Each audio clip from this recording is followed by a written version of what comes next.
Mesdames, Messieurs, bonsoir. Aujourd'hui, c'est particulier que je présente cette émission parce que on parle de la finance. Aujourd'hui, nous allons parler de la finance, la financière, qui est une société cotée, qui est une société boursière. Et pourquoi nous allons le faire aujourd'hui, où nous avions décidé de se présenter cette émission, parce que c'est quelque chose d'unique au Congo pour avoir une société 100% congolaise qui décide de prendre cette responsabilité ou de plonger dans ce marché économique ou marché financier. Et le directeur général de cette société est un Congolais, il se nomme Innocent Dimi, qui est le directeur général. Monsieur Innocent Dimi, soyez les bienvenus. Merci, merci Monsieur Smith. Et pour l'accompagner, c'est Monsieur Alphonse Ndongo, qui est journaliste et économiste de formation. Il est journaliste au magazine panafricain Jeune Afrique Économie et aussi au journal Terrafrica, où il occupe le poste de rédacteur en chef adjoint chargé de l'économie, bien sûr. Voilà le décor de notre émission plantée. Vous avez peut-être suivi ou vous suivez souvent, on parle de la bourse souvent on parle de Paris, le CAC 40 ou la New York Stock Exchange ou la London Stock Exchange. Cette fois-ci dans la sous-région, on parle souvent de la bourse immobilière de Côte d'Ivoire, de Libreville ou de la Douala Stock Exchange. Mais souvent ce sont des sujets qui sont très sensibles et que beaucoup de gens ne veulent pas s'intéresser. Aujourd'hui, nous allons essayer de vous faire avoir un intérêt de savoir que souvent la bourse peut aider l'économie de nos pays. Vous savez, j'ai causé tout à l'heure avec quelqu'un qui me disait, c'était hier, que le Congo a bien sûr beaucoup d'argent, mais cet argent est focalisé pour développer d'autres activités. Mais comment l'État peut faire pour aider ou réaliser toutes ses ambitions ou tous ses projets? Voilà pourquoi nous allons discuter aujourd'hui. Parlons de la financière. Monsieur Dimi, on vous invite aujourd'hui parce que vous êtes le directeur général de la première société financière qui s'intéresse à la bourse. Et puis aussi pour annoncer aux Congolais qu'il y aura le premier emprunt obligataire organisé par une société à 100% congolaise. Alors maintenant, expliquez. Pour ceux qui ne connaissent pas la financière, est-ce que c'est une société bancaire ou une société financière comme les autres? Expliquez à quelqu'un qui est chez lui aujourd'hui en train de vous suivre qu'est-ce que la financière représente. Alors Monsieur Smith, merci pour votre invitation. Puis bien évidemment, je me fais une joie de venir aujourd'hui vous présenter la financière et particulièrement l'emprunt obligataire du FAGAS. Alors la financière, c'est quoi? La financière, c'est une société de bourse créée il y a maintenant 3 ans avec le capital de 1 milliard de francs CFA. La société de bourse, qui est la financière, est une société dûment agréée par le régulateur. C'est-à-dire que pour avoir le titre de société de bourse ou d'intermédiaire financier, comme on le dit plus couramment, il faut être agréé par le marché financier, par le régulateur, qui est donc la COSUMAF qui se trouve à Libreville. Donc la financière est donc une société agréée par le marché financier, qui a un agrément en qualité de société de bourse et qui peut donc exercer et amener des sociétés diverses et variées sur le marché financier pour lever des fonds ou pour vendre une part de son capital, c'est-à-dire vendre des actions de son capital. Et vendre les actions de son capital. Donc ça fait déjà, vous dites, ça fait déjà 3 ans qu'elle existe. C'est la 3e année. Oui. 3e année. Mais enfin, ça fera 3 ans en novembre. 3 ans en novembre. Et pourquoi depuis 3 ans on ne parle pas de vous? Eh bien, parce que pour vivre heureux, vivons cachés. D'accord. Monsieur Smith. Pour vivre heureux, vivons cachés. Alors, je vais me retourner à monsieur Alphonse Ndongo, qui est un journaliste et économiste de formation. Monsieur Alphonse Ndongo, on vient de parler de l'emprunt obligataire. Et est-ce que le Congo ou la sous-région a l'habitude de se lancer dans ce genre d'opération? Ici, oui. Quels sont des pays dans la sous-région qui ont déjà tenté cette opération? Bon, je voudrais rectifier quelque chose. Je suis journaliste de la presse économique, économiste. Je n'ai rien inventé, ni la théorie de Ricardo, ni d'Adam Smith. Je suis un modeste journaliste de la presse économique. Et je pense que M. Innocent Dimi est mieux outillé pour constater avec moi que beaucoup de pays se sont déjà prêtés au jeu, n'est-ce pas, d'emprunts obligataires. Il y a notamment le Gabon, il y a le Cameroun qui l'a déjà fait à 2 reprises, tout récemment, en l'espace quasiment d'une année. Et vous avez le Tchad, des pays donc qui évidemment estiment que pour financer des projets de développement et tenant compte parfois du déficit budgétaire, ces pays donc ont recours au marché financier. Ça veut dire quoi? Ça veut dire que ces pays font ce qu'on appelle l'appel public à l'épargne, ce qu'on appelle donc emprunt obligataire. Je crois que M. Innocent Dimi, qui est assez mieux assis dans ce dossier, pourra davantage ici nous en parler au cours de ce plateau, de cette émission. Alors, monsieur Innocent Dimi, votre capital, c'est 1 milliard de francs CFA. C'est beaucoup, beaucoup. Et la question que je vous posais, que tous les téléspectateurs, parce qu'à vous voir, vous êtes encore très jeune, est-ce que derrière vous, est-ce que ce sont des Occidentaux qui s'y connaissent dans la finance, que vous êtes comme un paravent, ou peut-être d'autres individus se cachent derrière vous? Dites un peu de votre histoire, parce que ça ressemble fort bien à une certaine success story congolaise. Oui, vous faites bien de le préciser. Et je vous remercie pour la franchise de votre question qui appelle une réponse tout aussi franche. Alors, Monsieur Smith, la réponse est non. Il n'y a pas de paravent, il n'y a pas d'Occidentaux avec beaucoup d'argent qui ont porté la financière sur les fonds baptismaux sur lesquels elle est aujourd'hui. Il y a à la base de la financière un parterre d'actionnaires congolais qui ont fait confiance à un projet que j'ai, il y a déjà un peu plus de 4 ans, apporté au Congo, en expliquant qu'il fallait des modes de financement alternatifs et qu'il allait forcément avoir un moment où les fonds propres ne suffiraient plus. Pour développer une activité, il n'existe pas un seul État qui se soit structuré sans marché financier. Et puis il y a bien sûr eu l'appel des racines qui m'a poussé à revenir, et certainement, je vous le concède, quelques grands frères très outillés qui ont eu la présence d'esprit de bien vouloir me croire et de miser sur la financière. Ce qu'il faut savoir, c'est que le capital de la financière au départ était de 300 millions de francs CFA et qu'on l'a augmenté en décembre 2013 pour être aujourd'hui à 1 milliard, puisqu'il nous fallait conforter nos fonds propres pour pouvoir prétendre à des ambitions comme celles que nous affichons aujourd'hui.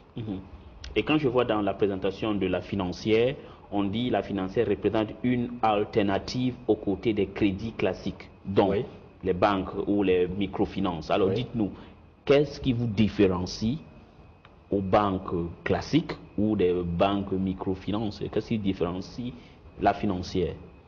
Monsieur Smith, moi je vais vous poser une question.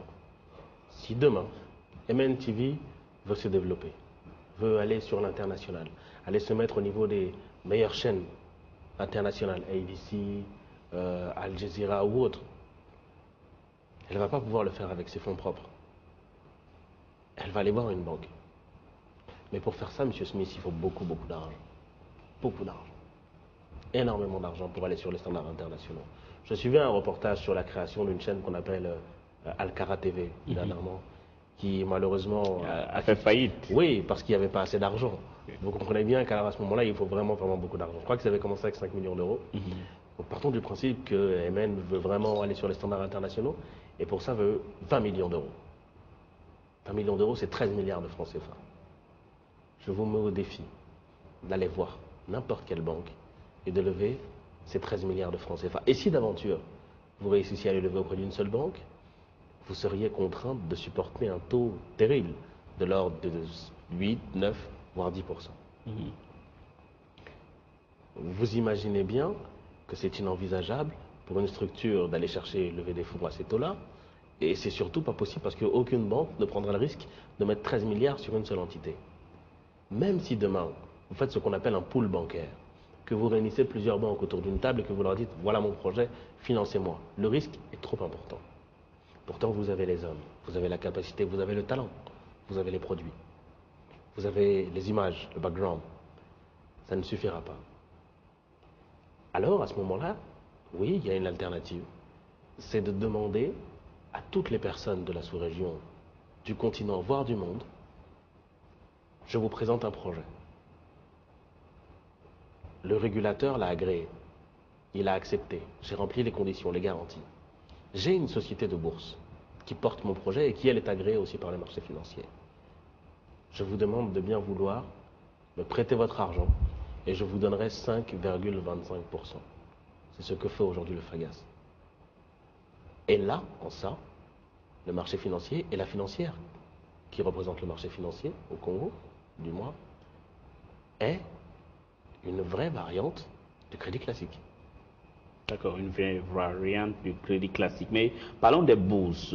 Vous êtes dans quelle bourse? La bourse régionale de Libreville, la bourse de Douala Stock Exchange? Je suis dans la bourse régulière, moi. La bourse régulière. Monsieur Smith, la bourse régulière, c'est la BMAC. La C'est la bourse des valeurs mobilières de l'Afrique centrale, comme dit son nom. Exactement. La bourse des valeurs mobilières de l'Afrique centrale. Exactement. Le Congo fait partie de l'Afrique centrale. Oui. La COSUMAF, c'est bien le régulateur de l'Afrique centrale. Oui.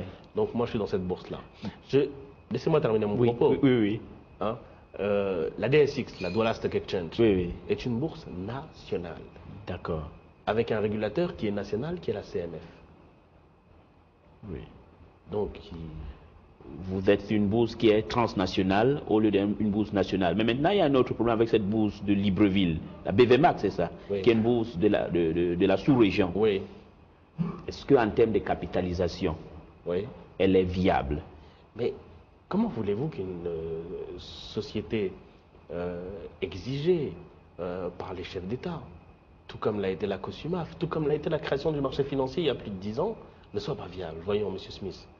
Qu'une société qui conserve des titres du Gabon, du Tchad, de ce qu'il y a de Gabon en l'occurrence, de l'État du Gabon, ne soit pas viable, M. Smith.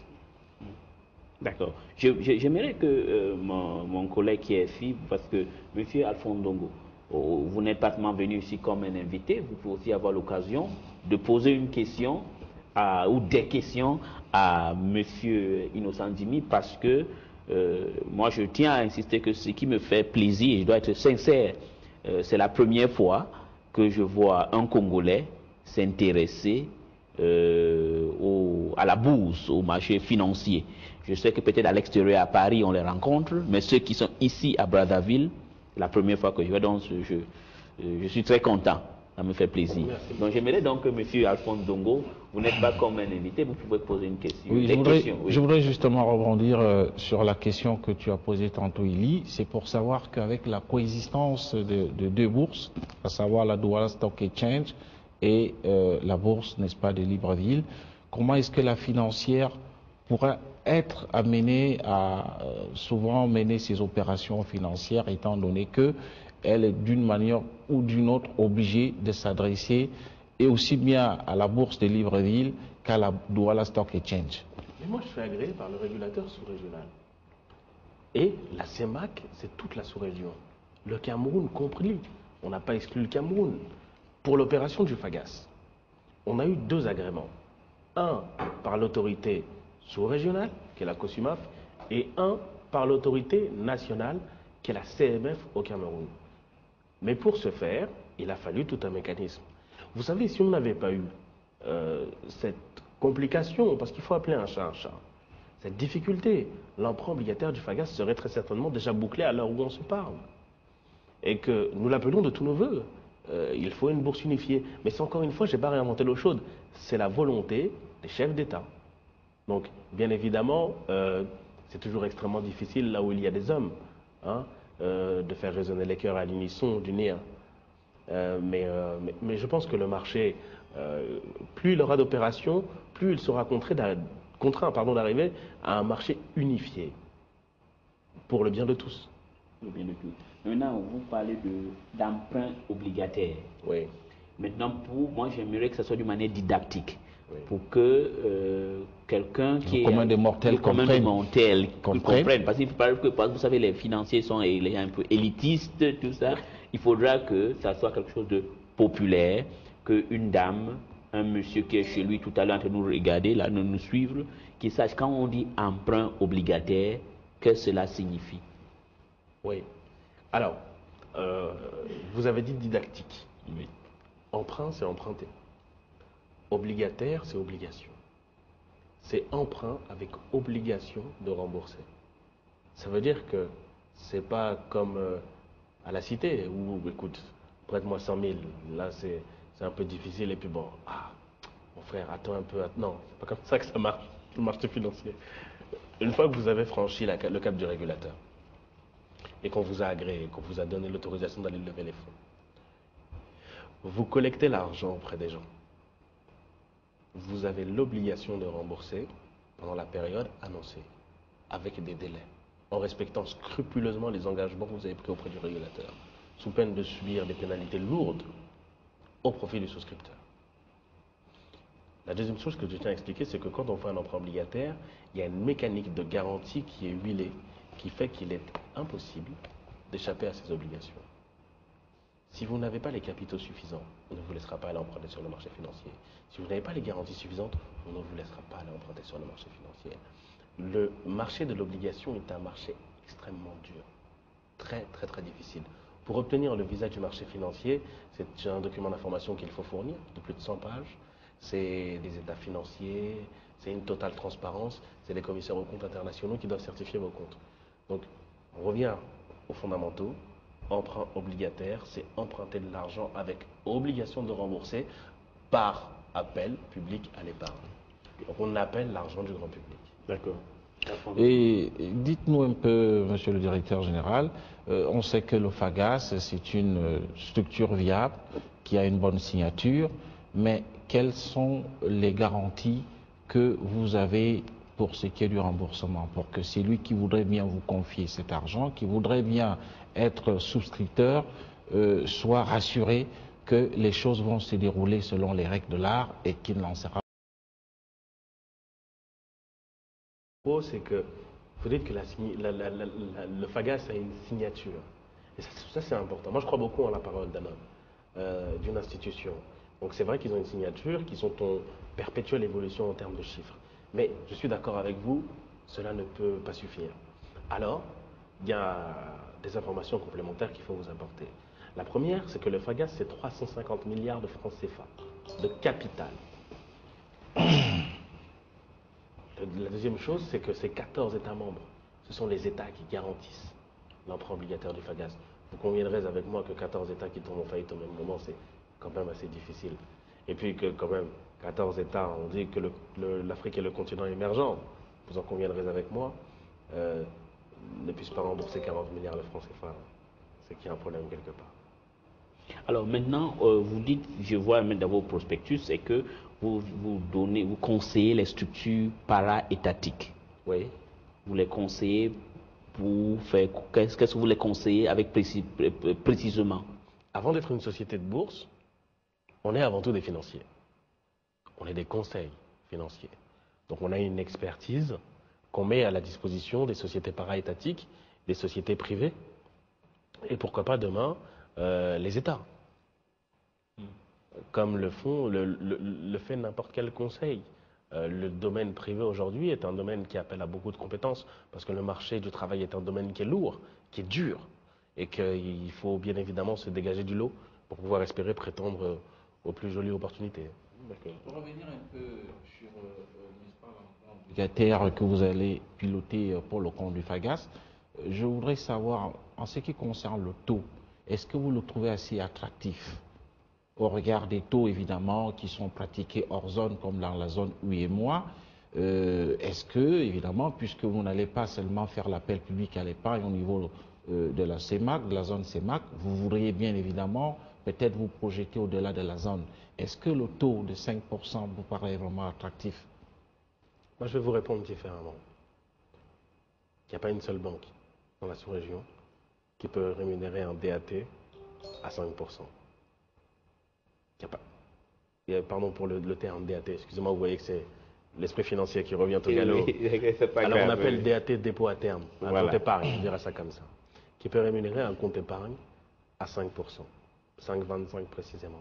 Ça n'existe nulle part. Nulle part. Il n'y a pas une seule banque au Congo qui peut rémunérer l'épargne au-delà de 5 millions à plus de 1%. Ça n'existe pas.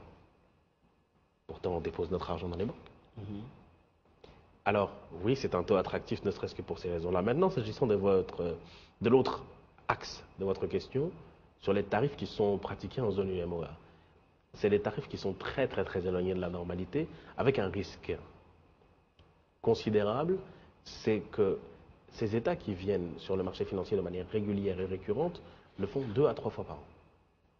Et que pour devenir compétitif et se faire à nouveau vendre de nouveaux titres, il faut sans cesse qu'il y ait une escalade. Il faut que ce soit de plus en plus attractif. C'est comme ça qu'on arrive à des taux qui frôlent les 6,5%. Mais c'est parce qu'ils en ont d'autres qui étaient beaucoup plus bas.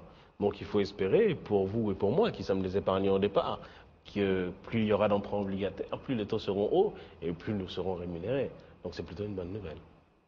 Je vais un peu revenir à la même question. Certains assureurs de la place que nous avons contactés nous disaient qu'ils avaient de la préférence pour le marché de la zone UEMOA, évidemment tenant compte des taux qui sont attractifs, alors que les taux d'intérêt fixés par la Banque centrale et taux directeurs, évidemment, se situent dans la proportion d'aujourd'hui.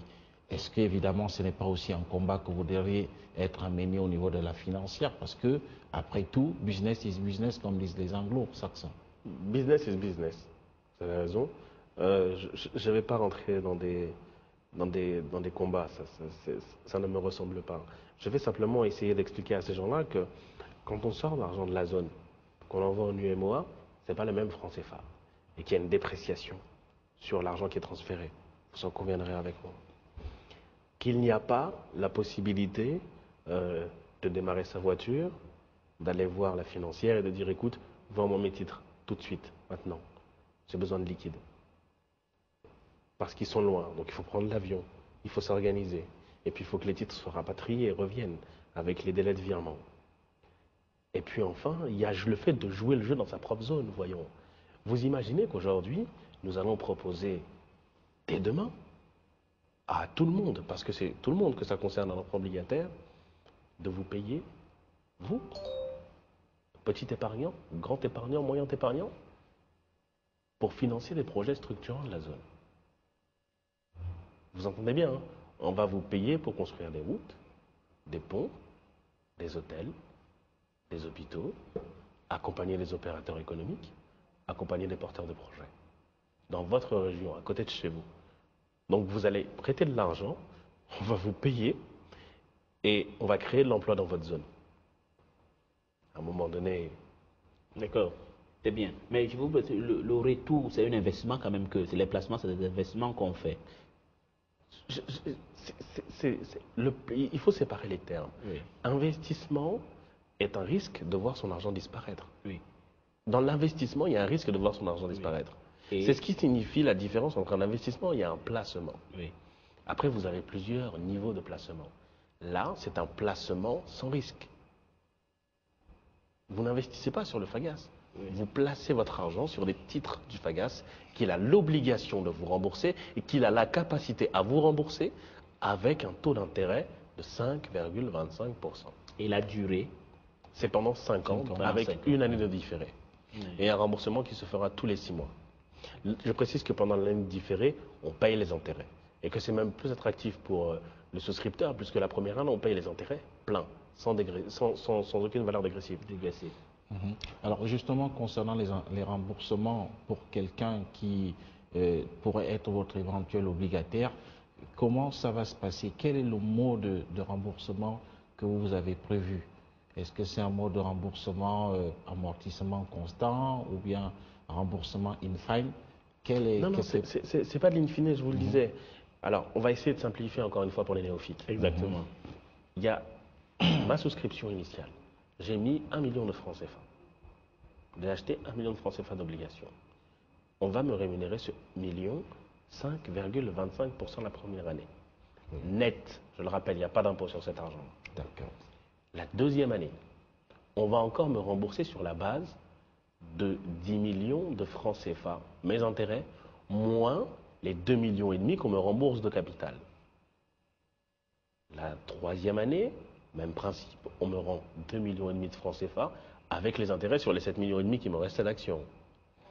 La quatrième année, pareil, 2,5 millions en moins, avec les intérêts sur les 5 millions restants. Et enfin, la dernière année, mes 2,5 millions et les intérêts sur les 5 millions restants. Ce qu'il faut préciser, c'est qu'il y a un petit levier. Et là, je vous donne une astuce. Comme on est qu'à 3 et que personne ne nous écoute, c'est que si, quand vous récupérez vos intérêts, vous dites, monsieur Dimi, je n'ai pas besoin de cet argent tout de suite, rachetez-moi des obligations du FAGAS. On a une salle de marché à la financière. On peut donc vous acheter des actions auprès d'autres personnes, enfin des obligations, pardon, auprès d'autres personnes qui voudraient se séparer de leurs obligations. Et du coup, vous n'auriez plus 10 millions placés, mais 10 millions placés plus 5,25% d'intérêt. Donc 10 millions 500 et quelques mille. Et du coup, quand vous céderez vos actions après, vous récupérez juste vos intérêts ou vous les remettez dessus. Et on vous rachète encore des obligations. Et ça augmente encore votre taux de sortie. Mais ça, c'est un petit peu du charabia financier. On précise qu'on se rend disponible pour tout le monde de 8h à 21h à la financière durant toute l'opération et qu'on prendra le temps de s'asseoir avec chacun pour lui expliquer quelles sont les perspectives qui lui sont offertes. D'abord, il faut qu'on rappelle aux téléspectateurs que c'est demain. C'est demain Que cet emprunt obligataire aura lieu. Qu'il commence. Qu'il commence. Qu'il commence. C'est la date de lancement officielle. Et la durée? C'est du 5 juin au 15 juillet. Le 15 juillet. Et l'autre question que je vais vous poser est que pour les souscriptions, c'est à hauteur de combien? Est-ce que tout le monde, une dame qui vend par exemple au marché de Bakongo ou de Talanga et qui a un peu fait une petite épargne, s'il décide, est-ce qu'elle peut venir demain? Mais bien sûr, vous savez, c'est volontairement qu'on a décidé que l'obligation devait être à 10 000 francs CFA. Parce qu'on la veut populaire. On la veut générale. On la veut massive. Donc si vous avez un petit billet de 10 000 francs, venez le mettre en achetant une obligation. On ne refusera personne. On sait que ça va être difficile, qu'on va beaucoup écrire, mais on est là pour ça, on est des professionnels, parce qu'on pense que, à la différence d'autres institutions, on a un rôle à jouer dans l'accompagnement, dans la culture boursière. Si nous, on permet à tout le monde, au plus de personnes possible, d'avoir accès au marché financier, en ayant ce qu'on appelle des petits porteurs, beaucoup plus de gens viendront parce que si on avait mis l'obligation de démarrage à 100 000, on aurait eu peut-être moins de monde, même certainement. Parce que 100 000, ça représente quelque chose dans la poche de quelqu'un. Mais en termes d'intérêt, c'est extrêmement significatif. Donc, ça permet à tout le monde d'essayer, de voir que ça marche. Et après, pourquoi pas revenir avec 20 000, puis 30 000, puis 40 000. C'est vrai, la financière, on est extrêmement patient. Je vous ai dit que ça fait 3 ans qu'on est là. Oui. Vivons heureux, vivons cachés. Mais pendant ces 3 ans, nous nous sommes préparés. Nous avons formé de jeunes Congolais à devenir de vrais financiers, des professionnels du marché financier. Et cela se ressent dans le travail d'aujourd'hui. D'accord. Et maintenant, autre question, c'est si, quand la dame qui est au marché de Talanga ou Bakongo, qui prend ses 10 000 francs pour souscrire, donc elle doit aussi attendre 5 ans. Non. Voilà. Ça se passe à combien? Si elle a mis ses 10 000 francs aujourd'hui, que l'année prochaine elle dit, bon, monsieur 10 000, la financière, moi mes 10 000, je vais les récupérer. Eh bien elle vient à la financière. Elle passe ce qu'on appelle un ordre. Comme sur les marchés, sauf que dans les pays occidentaux, c'est la 3G, le 2.0. Ici, on va faire les choses de manière archaïque, mais on va les faire. Elle donne donc cet ordre à n'importe lequel des collaborateurs présents à la financière, qui va vendre ses titres sur les marchés financiers. Je précise qu'il faut passer son ordre le lundi à 10h au plus tard, puisque le marché financier n'est ouvert que le mardi. On vend ses actions le mardi, mercredi, on lui vire ses 10 000 francs sur le compte de son choix, n'importe où dans le monde. Il y a un autre aspect important, Monsieur Smith, puisque vous m'en donnez l'opportunité, c'est que aujourd'hui, on est tous au courant qu'il y a un problème. C'est le taux de bancarisation dans nos pays. Et particulièrement au Congo, qui est très bas, de l'ordre de 5% environ. Alors, le marché financier, qui est visionnaire, les chefs d'État avaient très bien réfléchi, permet de collecter l'argent en espèces, tout en y mettant un cordon sanitaire. C'est pour ça qu'on explique que vous ne pouvez souscrire qu'à la financière et nulle part ailleurs. Alors on peut prendre votre argent en espèces et vous le renvoyer sur le compte en banque de votre choix. Ça permet d'aller à la bancarisation. Okay. Donc, en d'autres termes, vous êtes aussi en train de contribuer à la bancarisation. Je vous l'ai dit, on apporte notre pierre à l'édifice. On joue le jeu. Exactement, on joue le jeu. Dites-nous un peu, monsieur le directeur général, comment ça va se passer pour ceux qui sont pour l'instant exclu du système bancaire du fait qu'il se heurte, n'est-ce pas, à la lutte contre le blanchiment d'argent. Les mesures qui ont été prises dans le cadre de la CEMAC et même de l'UEMOA, comment est-ce que ces gens vont faire? Est-ce qu'ils vont apporter des nguiris directement pour être terre à terre à la financière? Mais monsieur, quand vous signez un bulletin de souscription, je vous l'ai dit tout à l'heure, je crois en la signature d'un homme, et que vous vous engagez à ce que cet argent soit sain. Bien évidemment, on ne va pas prendre 5 milliards chez le premier venu, en guéri comme vous dites si bien, et le déposer dans une banque. Et puis pour moi, cette histoire est un mythe. Moi, je n'y crois pas. Je ne crois pas qu'au Congo, on se balade avec des milliards de francs CFA à l'arrière de son 4x4 flambant neuf. Voyons, soyons un peu raisonnables. C'est du mythe, ça. C'est vraiment du domaine du rêve. Ou alors vous connaissez des gens que je ne connais pas. En tant que journaliste, j'en ai souvent entendu parler, mais oui, il n'y a pas de preuve pour dire qu'ils ont des mairies. C'est donc ce que je dis. Moi, je suis comme saint Thomas, cher monsieur, je ne crois que ce que je vois. Je dis simplement que nous le savons tous, ne nous voilons pas les yeux. Il y a un secteur informel chez nous. Exactement. Vous parliez tout à l'heure de la maman qui vend ses beignets. Vous pensez que monsieur Smith, qui a faim le matin, qui a son café chaud, va aller à la banque pour faire un virement à cette dame pour acheter ses beignets? Voyons, monsieur Smith. Non. Monsieur Smith va donner à cette dame les 500 francs qu'il a, la monnaie d'hier, pour avoir ses beignets chauds, pour aller prendre son café et lire son journal avec. Et cette maman-là, qu'est-ce qu'elle va faire de ces 500 francs? Elle va les prendre, elle va les mettre dans sa poche. Mais il n'y a pas que monsieur Smith qui a envie de beignets chauds. Vous aussi, monsieur Alphonse. Moi-même, j'adore les beignets chauds. Alors, vos 500, plus mes 500, plus mes 500, à la fin, ça fait un peu d'argent. Et la maman, quand elle rentre, du moins de ce que moi j'ai vu de mes mamans ou de mes tantes, elle discipline le billet le soir, elle s'applique, et elle les met dans des enveloppes, elle les range sous le matelas. Mais ces mamans-là, qui avec les années, qui font ça peut-être depuis 20, 25 ans, combien elles ont entassé à la maison? Si elles ne vendent que à 10 personnes par jour, 5 000 par jour, pendant 20 ou 25 ans, vous imaginez l'argent que ça représente? Le risque qu'elle court de laisser ça à la maison, et nous, qui avons un problème de bancarisation, on dirait non, on ne prend pas cette maman qui vend des beignets parce que son argent l'a accumulé sur son matelas depuis 25 ans. Soyons pragmatiques. Non, et puis, fort heureusement, de par chez nous, on a la chance d'avoir un pays quand même qui est quand même très très intéressant, puisque vous et moi voyageons. Monsieur Smith, vous voyagez aussi. Je crois qu'on est dans le pays le plus sécurisé de la sous-région. On peut le dire comme ça, non? Oui, on peut. Enfin, vraiment, c'est vrai. Vraiment, il y a vraiment. une sécurité, Oui. ça, il n'y a pas de...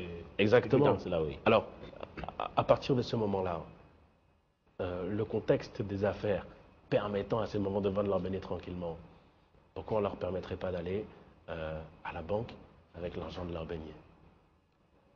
Il faut. Et bien de la même manière, la financière va permettre à ces mamans qui vendent les beignets, à ces vendeurs de pièces détachées, à ces pousseurs, à tous ces gens-là, à tout le monde, je dis bien tout le monde, de venir collecter son argent à la financière. Dans un univers strict, régulier, avec des garanties, avec de la bonne foi. Voilà comment nous allons fonctionner. Voilà comment vous allez fonctionner. Mais je vais vous poser encore sur la financière. Vous êtes la première société congolaise. Oui. Et qu'est-ce qui vous fait croire ou qu'est-ce qui vous a poussé à décider, parce qu'il y a d'autres sociétés, par exemple, vous avez parlé du Togo, de la Côte d'Ivoire, du Gabon, de penser qu'au Congo, les gens vont s'intéresser au secteur que vous avez décidé d'aller. Monsieur Smith, on a fait un pari. Il s'avère qu'aujourd'hui, les gagnants, donc c'est facile de vous en parler. Mais si vous m'accordez un petit peu de temps, je dois vous expliquer quelque chose. Non, vous avez le temps. Il y a un monsieur, qui est un monsieur extraordinaire, qui s'appelle Alexandre Gandou, qui est le président sortant de la COSUM, qui vient me voir en France, en 2009, et qui me dit, écoute Innocent, tu connais le marché financier, le marché financier démarre en Afrique centrale, je suis le président de la COSUMAF, il faut que tu viennes m'accompagner dans ma mission. Et puis je lui ai rédigé quelques fiches, je suis allé le voir à Libreville, nous avons échangé beaucoup sur les difficultés qui arriveraient. Et c'est vrai que je me suis pris d'amour pour le marché financier de l'Afrique centrale, qui était un marché naissant sur lequel il y avait beaucoup de choses à faire, un grand challenge à relever. Et donc, on a organisé ensemble les journées du marché financier de l'Afrique centrale ici même à Brazzaville en 2010. Et le président Gandou était tellement content de ce qu'on avait réussi à faire moi et bien d'autres, hein, bien évidemment, je n'y ai apporté qu'une modeste contribution. Eh bien, il m'a fait asseoir chez Mami Wata. Et il m'a dit, Innocent, il manque quelque chose. Il manque une société de bourse à Brazzaville et je veux que tu t'en occupes. On est en 2010, comme ça, chez Mami Wata, il m'annonce ça, il me dit, écoute, voilà l'affaire. Bon, écoutez, monsieur le président, je vais y réfléchir. Il dit non, c'est pas une proposition, c'est une exigence. Et vous savez que nous sommes des Bantous, chez nous la parole des grands est foi et loi, je dirais même. Et du coup, je me suis exécuté et j'ai essayé de constituer un tour de table. On a cherché quelques millions ici, quelques millions là, avec l'aide d'un grand monsieur qu'on appelle Bernard Gazo, qui est un maître de conférence émérite. On a réussi à créer cette petite histoire qui aujourd'hui est en train de prendre de l'ampleur. Donc, vous voyez que c'était pas facile. C'est pas facile. Alphonse. Oui, je voudrais un peu revenir sur l'emprunt obligataire que vous allez lancer dès demain.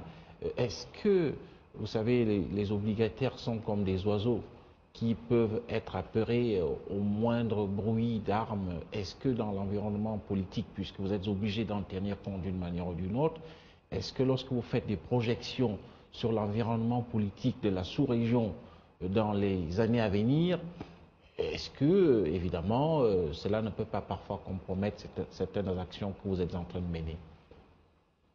Je sais que vous n'êtes pas politique, mais vous êtes obligé tout au moins de vivre avec, parce que c'est la politique en Afrique qui conditionne le monde économique. Monsieur Alphonse, je ne fais pas de politique. Et croyez-moi, c'est une fonction qui ne m'intéresse absolument pas. Je crois qu'on a d'autres moyens d'apporter sa contribution au fonctionnement de l'État. Et c'est ce qu'on est en train de faire. Vous voyez que le secteur privé peut exister. Quand vous parlez d'environnement politique, moi je ne sais pas de quoi vous parlez. Moi je pense qu'on a un beau pays, qu'on a un pays qui est stable et que tout ce que je vois, c'est le développement. Je vois un aéroport immense, flambant neuf. Quand mes partenaires arrivent, ils me le disent. Je vois des hôtels partout. Je vois des routes qui ressemblent de plus en plus à du velours. Alors tout n'est pas parfait. Mais vous connaissez un pays qui est parfait, où tout fonctionne? Il n'y en a pas.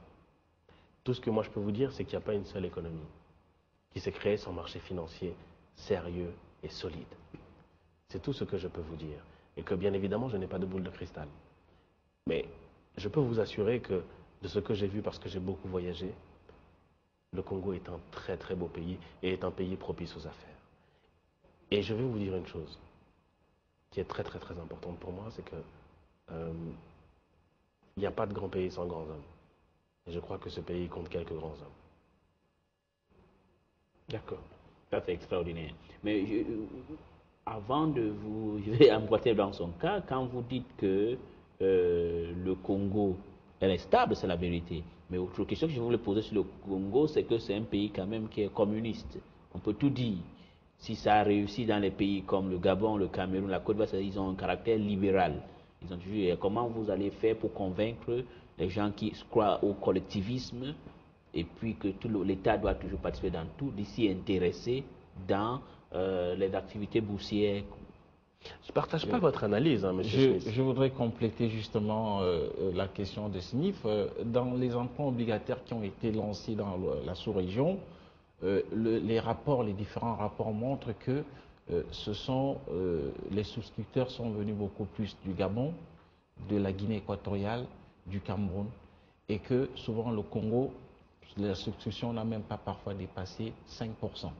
Ça veut dire que pourtant le Congo est devenu un hub financier. Alors est-ce qu'on est hub financier de manière virtuelle? Qu'est-ce qui le fait? Je vais revenir sur votre question, mais je vous disais tout de suite que je ne partageais vraiment pas votre avis. Je ne vais pas parler de communisme, moi je vais parler de monopartisme. Oui. Hein, et de ce que cela implique. Bien évidemment, une fonction publique qui est forte. Et tout le monde veut aller à la fonction publique. Mais un exécutif qui par définition est fort et qui fait en sorte qu'aujourd'hui, il y a un profond respect des institutions. Un profond respect des institutions veut dire un profond respect de la tenue, et donc de l'ordre public. Et que, dites-moi ce que vous voulez, moi je voyage, mais quand je vais dans les hôtels de Douala, passer 21 heures, je me garde bien d'aller faire une expédition. Parce que je lis dans les articles que certaines dames sont harponnées pour leurs cheveux. Imaginez, pour leurs cheveux. Bon, ici, ce n'est pas le cas. Alors, je suis de ceux qui pensent qu'il faut un État fort. Parce qu'on est des nations jeunes. Il faut que le rythme soit impulsé. Et que vous l'avez vu, ce n'est pas impossible. La financière en est la symbolique même. Tout le monde ne veut pas la fonction publique. La moyenne d'âge à la financière, c'est 28 ans. Chacun des collaborateurs de la financière entame sa première expérience professionnelle. Ça veut donc dire que c'est possible que tout le monde ne veut pas aller à la fonction publique. J'irai plus loin, Monsieur Smith. Ces gens-là, ces jeunes-là, ont au minimum un bac plus 3. Ça veut dire que le taux de formation scolaire au Congo est très élevé. Tout le monde le dit, le Congolais aime les études. C'est pas moi qui l'ai inventé. On a beaucoup de doctorats, beaucoup d'agrégés. Mais ça, c'est une force. Il suffit simplement de savoir la capitaliser. Donc, voilà mon avis. Mais j'en viens à votre deuxième question. S'agissant des souscriptions, mais la financière n'était pas là quand toutes ces opérations ont eu lieu. Est-ce que les sociétés de bourse qui s'occupaient de ces opérations sont capables d'aller regarder plus loin que leur nombril et de voir ce qui se passe ailleurs? Et ça vient en contradiction avec ce que vous disiez tout à l'heure, que les assureurs préfèrent placer en zone UEMOA. Ça veut donc dire qu'il y a une capacité d'épargne, il y a une capacité de mobilisation. Mais est-ce qu'un jour, il y a un monsieur qui est venu s'asseoir en face d'eux pour lui dire « Monsieur, voici les tenants, voici les aboutissants d'un emprunt obligataire. Voilà ce que cela génère. » Est-ce qu'un jour, il y a une institution aussi forte que le FAGAS qui est venu lever les fonds pour arranger la route à côté de cet épargnant-là? Non. Non.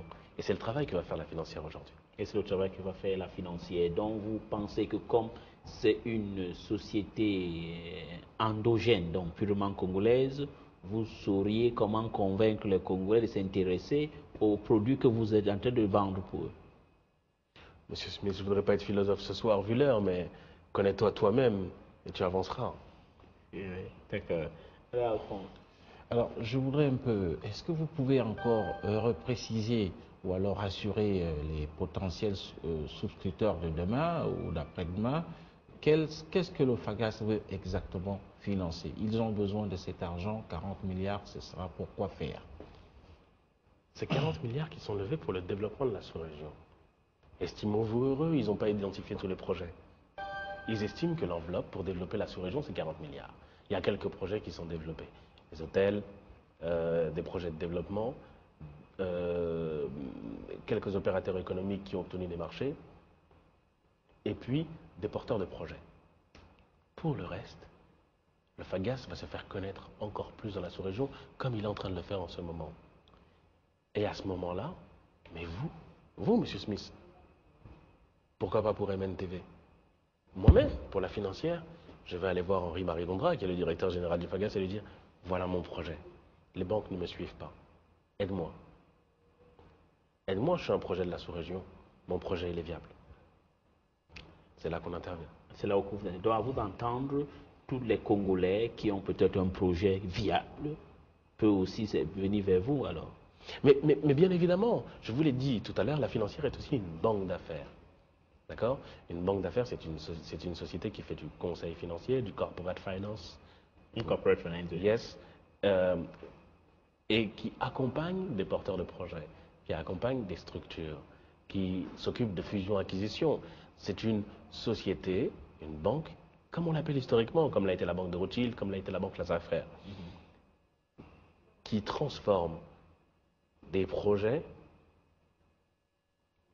en société compétitive, efficace, qui demain vont créer de l'emploi. Qui va créer de l'emploi. Je vais vous poser une autre question. Est-ce que vous suivez souvent des rapports que le Fonds monétaire international fait ou a produit concernant ce série des emprunts obligataires qui se fait en Afrique en général? Il y a la Zambie, il y a le Gabon, le Cameroun a fait deux fois, la Tunisie. Est-ce que vous avez lu les rapports? Je vais encore préciser à l'endroit du directeur général que Mme Lagarde était récemment à Maputo en mai dernier dans le cadre d'une conférence qu'on appelait Rising Africa. Et évidemment, elle a déploré le fait qu'il y ait une multiplication d'emprunts obligataires qui risque de compromettre le développement de l'Afrique, étant donné que les perspectives économiques de l'Afrique peuvent évidemment être remises en cause pour une manière ou pour une autre. Alors je vais répondre brutalement, M. Smith. Vous m'excuserez au nom du droit d'impertinence et de la liberté de transgresser. Vous avez le droit ici. Je ne suis pas de ceux qui pensent que l'Occident a raison sur tout et peut décider pour nous. Je crois qu'il arrive un moment où l'Afrique est en train de s'éveiller et que vous êtes formés, Monsieur Smith est formé, je suis formé, nous avons des économistes brillants. Brillants. Et nous le démontrons tous les jours dans notre gestion.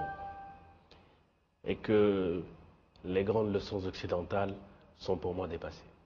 Voilà ce que moi je pense. Que quand on a réussi à faire s'effondrer le cours de la bourse mondiale, on ne vient pas donner des leçons aux gens.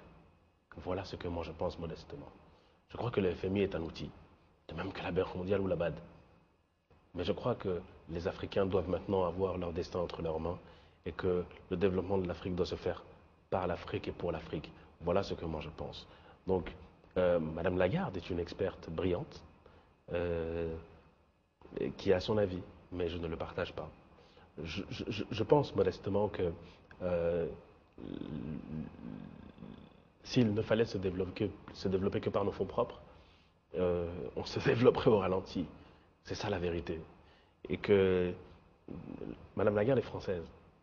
Que je crois que la France est endettée à hauteur de 93% de son PIB. Donc, et qu'elle a même été ministre du budget et des finances. Bon, les leçons de l'Occident, pour l'instant, ça va. Je ne dis pas qu'il n'y a que des mauvaises choses. Hein. Il y a de très bonnes choses à prendre, je vous l'ai dit. Ils ont construit eux-mêmes des économies sur le marché financier, sur la base du marché financier. Et puis Madame Lagarde, elle est gentille, mais elle oublie de dire tout ce que les marchés financiers font gagner. Tous les emplois que crée le marché financier. Les milliards de dollars qui spéculent tous les jours à Wall Street. Vous l'avez dit, à Paris, à Francfort, à Londres, au Japon. Donc, il y a des gens qualifiés. Il y a des gens qualifiés. Et comme on est en face de nous, on a un expert, vous êtes le directeur général de la financière. Quand vous dites souvent, quand je lis, vous dites conservation de titres, entre guillemets, dépositaires. Qu'est-ce que cela veut dire? Vous êtes technique, Monsieur Smith. Vous avez dit dépositaire. Et c'est pas dans votre feuille. C'est très bien. Ça veut donc dire que vos titres à vous, on va les garder de part vers nous, dans nos serveurs. C'est nous qui en assurons la conservation. Parce que nous avons le Valorix, l'outil qui permet de céder des titres ou d'en acheter. Pour votre compte. À votre demande. Comme je l'ai dit tout à l'heure, en passant votre ordre avant 10h le lundi. D'accord. Et quand vous dites aussi compensation multiple. Alors, c'est un petit peu difficile à expliquer sans trop rentrer dans la technique, mais pour essayer d'être simple, on va pallier au déficit financier des titres encourus. Voilà, on va dire ça comme ça. Pour le reste, j'invite les gens à aller sur le site de la financière, lafinancière.net, parce que vraiment c'est beaucoup trop technique pour l'évoquer ce soir. Exactement. Je voudrais un peu savoir, monsieur le directeur, comment est-ce que vous allez finalement faire, puisqu'on sait que pendant la même période, il y a d'autres emprunts obligataires qui sont lancés, dont celle de la financière, évidemment celle de la BDAC arrive, que vous allez d'ailleurs piloter, et il y en a déjà pour le Cameroun, le Gabon, le Tchad. Tous ces gens s'adressent au même marché financier. Est-ce que cela ne va pas finir par amenuiser, pourquoi pas, les chances de certaines personnes morales qui veulent lancer des emprunts obligataires? Bon, vous l'avez dit, on est également chef de file pour la BDAC, donc c'est un luxe. Mais je crois que ce n'est pas le lieu de parler de la BDAC, on aura l'occasion d'en reparler. Les emprunts dont vous parlez représentent aux alentours de 240 milliards de francs CFA, qui doivent être mobilisés d'ici la fin de l'année. Et ça, c'est pour aider de très très grosses structures et des États. Vous connaissez le budget de la République du Congo pour cette année? C'est plus de 4 000 milliards de francs CFA. Plus de 4 000 milliards qui ne vont pas disparaître. C'est de l'argent qui est réinvesti dans l'économie congolaise, qui va être distribué dans les marchés d'État, qui va servir à payer les fonctionnaires, tout simplement à créer du pouvoir d'achat. Créer du pouvoir d'achat, c'est créer de l'épargne. Bon, 4 000 milliards, on a de la marge. Ça, c'est juste pour le Congo. Le Gabon, c'est 3 000 milliards. Le Cameroun, le Tchad, la Guinée équatoriale. Mais ça, c'est seulement la sous-région. Il y a l'UMOA, il y a tout le continent, et même l'international. Il n'y a pas 5,25 en obligation en Occident. Donc ils viendront forcément sur le marché. Quelques-uns, même symboliquement. Donc, je rappelle aux téléspectateurs que c'est une émission spéciale sur l'emprunt obligataire du FAGAS. organisée par la financière. Et maintenant, autre question, c'est la gestion sous mandat de portefeuille. Oui. Alors, vous devez avoir un portefeuille dans votre poche ou dans votre bureau, Oui. dans lequel il y a de l'argent. Vous ne savez pas quoi faire avec cet argent. Vous allez le donner et nous, on va le gérer pour vous sous mandat. C'est-à-dire qu'avant de faire une dépense, on va vous demander, Monsieur Smith, on a trouvé ça, on vous envoie le document. Regardez bien, nous, on pense que c'est bien. Vous dites, oui, c'est bien, achetez. Et on achètera pour vous. On vendra pour vous. En fait, on va gérer votre portefeuille. C'est simple, c'est aussi simple que ça.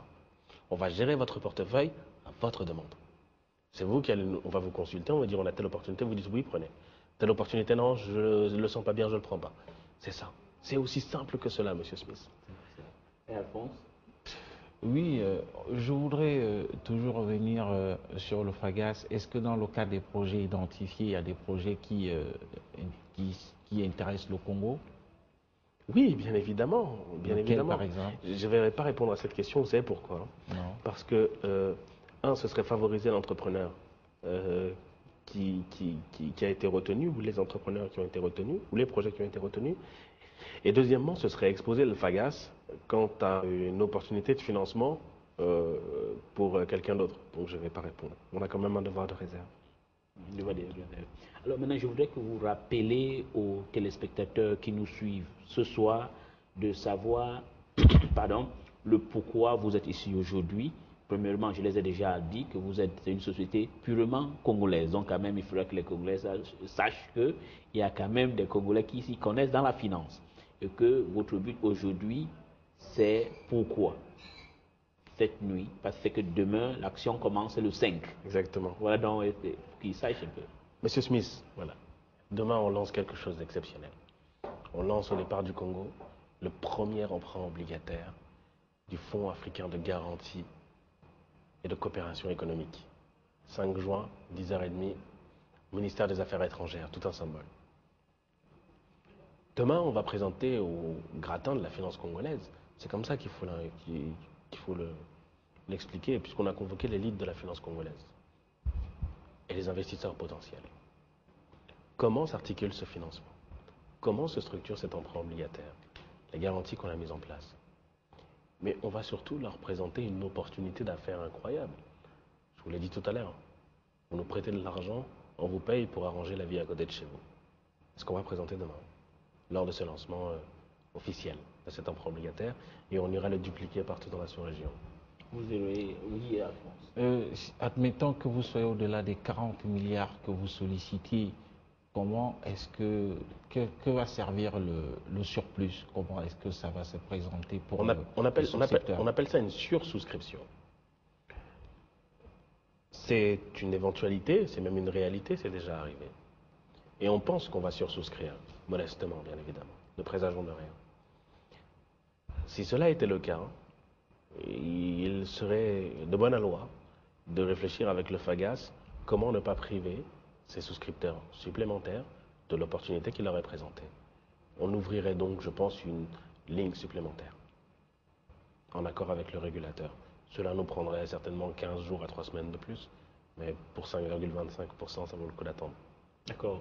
Et Monsieur Innocent Dimi, vous êtes le directeur général de la financière. Votre mot de conclusion, d'abord, c'est un honneur de vous recevoir ici. Merci, Monsieur Smith. Et puis, je suis fier de voir qu'il y a un Congolais qui peut faire quelque chose qu'on pense toujours que quand on est à la City à Londres, c'est une fine fleur qui le font, que vous le faites. Alors, pour conclure cette émission, quel est le message que vous avez à l'encontre des Congolais qui sont en train de vous suivre ce soir?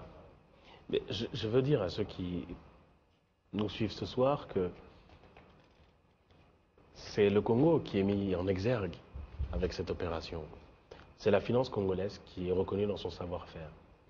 Cela veut donc dire que près de chez vous, vous avez des professionnels de la finance et des gens qui peuvent vous accompagner dans ce type d'opportunité. Que ça n'arrive pas qu'aux autres, que ça n'existe pas que pour les autres. Et à ces gens-là, ceux qu'on a déjà invités dès demain, on renouvelle notre invitation et on leur demande d'être là demain à 10h au ministère des Affaires étrangères pour ce lancement. S'agissant du grand public, je vous l'ai dit tout à l'heure, la financière sera ouverte de 8h du matin à 21 h le soir sans interruption. Pour vous recevoir, vous apprendre le marché, prendre vos souscriptions, vous expliquer comment ça se matérialise. On est là pour vous mettre le pied à l'étrier et qu'ensemble, on rentre de plein pied dans le monde du marché financier. D'accord. Merci beaucoup, Merci, Monsieur Smith. Merci beaucoup. Alphonse. Merci, Elie. Merci. Merci à Monsieur le Directeur Général. C'est gentil. Merci, Monsieur Alphonse. Je rappelle aux téléspectateurs que M. Innocent Dimi est le directeur général de la financière et elle est située au 10 rue Charles Foucault, au centre-ville, ici à Brazzaville. Et puis, en face de l'hôtel Michael. En face de l'hôtel Michael. Il y a la boîte email, c'est contact@lafinancière.net et puis site web www.lafinancière.net. Merci d'avoir resté accroché sur votre télévision et nous espérons que vous allez continuer à suivre d'autres émissions sur notre chaîne MN Télévision.